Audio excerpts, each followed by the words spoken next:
Hello and welcome back to the Self-Actualization in the Age of Crisis Chapter Summary Series. I'm your host, Ron Rivers, and today we'll be reviewing Chapter 3, Deep Freedom, Reputation.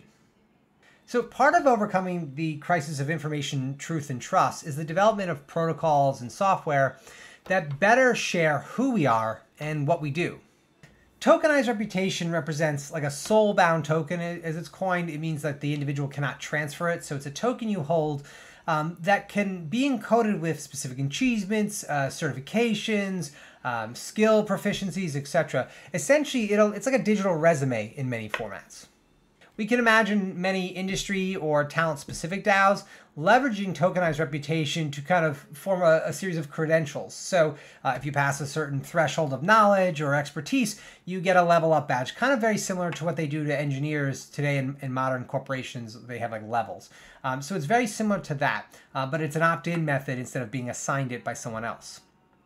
As the reputation process becomes more widespread and distributed, we can imagine DAOs and corporations leveraging tokenized reputation as a resume replacer, right? You don't have to email your resume anymore, none of that nonsense. It's all verifiable credentials on-chain or off-chain. There's an argument for that, which I'll get into in a moment.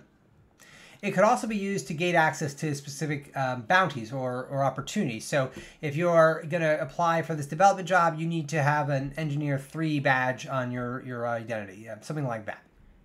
Now, thinking expansively, tokenized reputation can really support the process of continuing education in a wide direction in vertical. So obviously, the depth one is pretty straightforward. You're an engineer and you just continually become more proficient in a variety of languages. You kind of get these specific badges. But we could also support, for example, a generalist. So let's say someone demonstrates mastery in 4 different areas that are maybe unrelated. They might earn a generalist or a technical generalist badge to help, again, identify and contribute to the reputation of the world based on their lived experience and contributions in the moment. Now, tokenized reputation does run into a potential conflict with potential ill actors. So, for example, I contribute for some time to an organization, build a great reputation, go to another organization, bid on a bounty, get the capital, and then just don't do anything because I have this great reputation.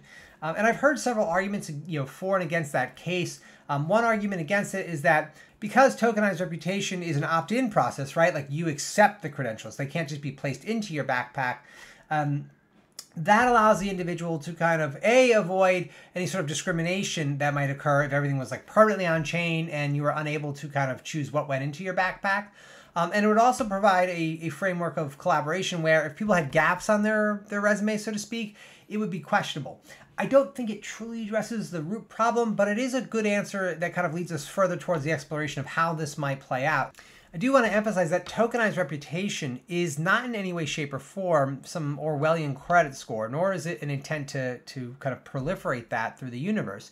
But what it is an attempt to do, and what it is really succeeding at doing in the immediate present, is providing verifiable credentials for individuals who can then leverage those credentials to further their career and do it in a personal way, like I'm Ron Rivers, or anonymously, which I think opens up a whole new gate of access presently unavailable. So to conclude, tokenized reputation really provides a very distinct way of enhancing deep freedom for the individual and collective, and providing a kind of verifiable source of trust where it really reduces kind of the barriers to interacting with a stranger, because there is this kind of, again, immediate verifiable source of trust and reputation that's been developed over time.